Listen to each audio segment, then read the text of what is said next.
낯선 손님. 대표님, 근데 국제 결혼이 효도라고요? 아니 솔직히 내가 결혼을 여러 번 하려다가 안 했잖아. 7, 8년 동안 만난 여자는 다 결혼하려고 했었겠지. 근데 요사의 여자분들이 시부모를 챙기는 사람이 거의 없어. 모시는 건 고사하고 뭐 아무튼 고부지간이 제일 힘들다고 하잖아 원래. 근데 우리 같은 경우에는 부모님이 상담이 필수야. 우리 회사는 컨설팅도 해줄 수 있어. 노후를 컨설팅 해준다는 거. 이거는 자세한 거라서 나중에 우리랑 상담하면은 그 부분은 안내해드릴 수 있는 거고. 근데 아들이 집에서 왕 대우 받고 노후에 실버타운 요양원 가기 싫잖아요. 돈 있는데. 그냥 우리가 컨설팅 제대로 해줄게. 신부도 행복하고 신랑도 행복하고 부모님들도 행복하게. 대표님은 대치동에서 자란 대치동 키드셨잖아요. 초중고 거기서 다 나오시고 교육에 민감하시겠어요. 솔직히 있잖아. 대치동에서 공부시켜도 안 할 놈들은 안 해. 과외선생 데리고 놀러 다니고. 근데 가정교육이나 이런 기본적인 소양교육도 되고 아무튼 간에 일단 환경이 좋으니까 배움보다 중요한 게 예절이니까 아무리 놀 수 있다고 해도.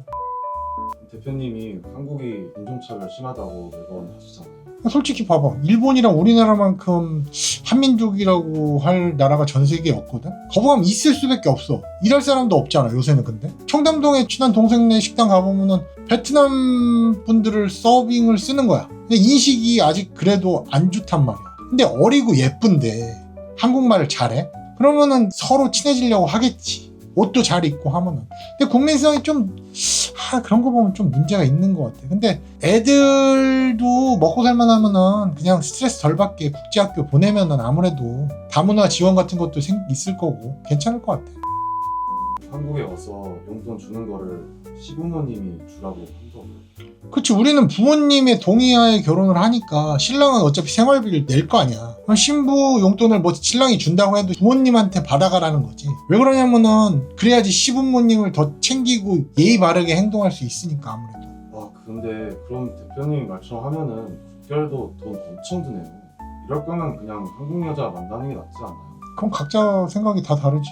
선택 문제고. 근데 한국에서 제대로 결혼하려면 얼마 드는지 알아? 내가 한두 번 하려고 그래봤냐? 알아봐봐. 한국에서는 몇 억 드는 거 우습지도 않아. 근데 한국에서 내가 학당도 보내고 교통비도 내고 식비도 하고 18개월 동안 이제 6학기 코스로 다니면 한 2천만 원 정도 들더라고. 그리고 한국에서 결혼식 하면 뭐 1,000만 원에서 2천만 원 또 들겠지. 조그맣게 하면 이제. 근데 이게 베트남에서 드는 돈까지 해서 1억이 들어서 결혼을 해.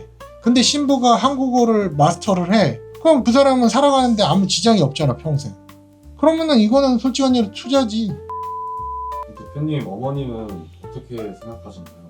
그래도 아들, 딸 대치동에서 다 키우신 분이라서 좀 힘들지 않았을까 싶은데. 우리 엄마가 말을 안 해도 결혼 안 하는 것 같아 스트레스 받았겠지. 왜냐면 내가 상견례도 해보고 여자도 만나보고 했으니까. 근데 엄마가 상견례 이번에 가서 하고 약혼식 하고 느낀 건데 좀 약간 활기차지고 해서 더 좋다고 하더라고. 근데 우리나라 애들은 부모님이 뭘 가르쳐 주거나 뭘 시키면은 꼰대라고 하잖아? 싫어하잖아? 부모도 아닌 며느리감이 잘 받아주고 엄청 엄마를 챙기니까 더 해주고 싶고 예뻐 보이는 거지. 그리고 엄마가 뭐 다이아 반지도 이렇게 줄여갖고 갖다 주고. 결론적으로 대표님은 국결 추천하시나요? 아니 국결해설 차렸는데 추천하냐고 물어보면 그럼 챙긴다고 하지 안 챙긴다고 하겠냐? 당연히 맞다고 하는 거지. 선택도 내가 하는 거고 책임도 내가 지는 거고. 근데 한국 여성분들만큼 해주면은 날 아껴주고 챙겨줄 거라는 확신이 있는 거야. 평생 노력하면서 살면 될 것 같아. 대표님 100억 써보셨다고 하셨잖아요. 대체 어디에 그렇게 쓰신 거예요? 내가 너 알잖아. 옷이 엄청나게 많잖아 진짜로. 집 한 채 값만큼 있어. 액세서리랑 이렇게 합치면. 근데 요새는 쇼핑을 거의 안 해. 그리고 있던 것도 주위에 친한 사람들한테 그냥 나눠주고. 이것도 오늘 저기 회장님 주기로 했어. 이거 우리나라에 하나밖에 없는 거다. 근데 참고로 이거 저기 복막시에 파리 복막시에서 아미 스페셜 에디션 150주년인가 백화점 에디션으로 나온 건데 아무튼 사람은 익숙한 것만 입고 착용하니까. 알다시피 해외를 뭐 내가 한두 번 나갔냐. 근데 진짜 내 여권 보면 도장도 중국 뭐 50개, 일본 한 3, 40개, 뭐 베트남, 뭐 유럽, 미국 어마어마하게 많잖아. 코로나 때까지도 뭐 비즈니스만 탔으니까 뭐 비행기 한 1,000번 가까이 탔지? 내가 아시아 다이아몬드 플러스잖아. 그래도 제주항공도 요새 일본 다니면서 VIP 됐고. 근데 숙박도 세계 각지 뭐 어지간한 좋다는데 좋다는 호텔 다녀봤는데 내가 1,000박을 넘게 했더라고. 그러니까 집보다 호텔에 더 살진 않았어도 1년에 100박 정도? 엄청나게 썼지. 쇼핑, 여행, 유흥, 뭐 먹는 거 어마어마하지. 그 대표님 취미가 야구 경기 관람하시는 거랑 맛집 가시는 거잖아요. 야구 네가 알잖아. 난 잠실야구장 포수 뒷자리도 시즌권 갖고 있고, 뭐 미국도 가서 보고, 포스트 시즌도 보고, 한 1000게임 가까이 봤을걸? 거짓말 아니고. 별의별 게임 다 봤지. 뭐 프리미어 12, WBC, 뭐 일본 가서 뭐 국대 게임, 연습 게임, 뭐 유현진도 보러 가고, 뭐 양키 스타디움 가서 에런 저지도 보고.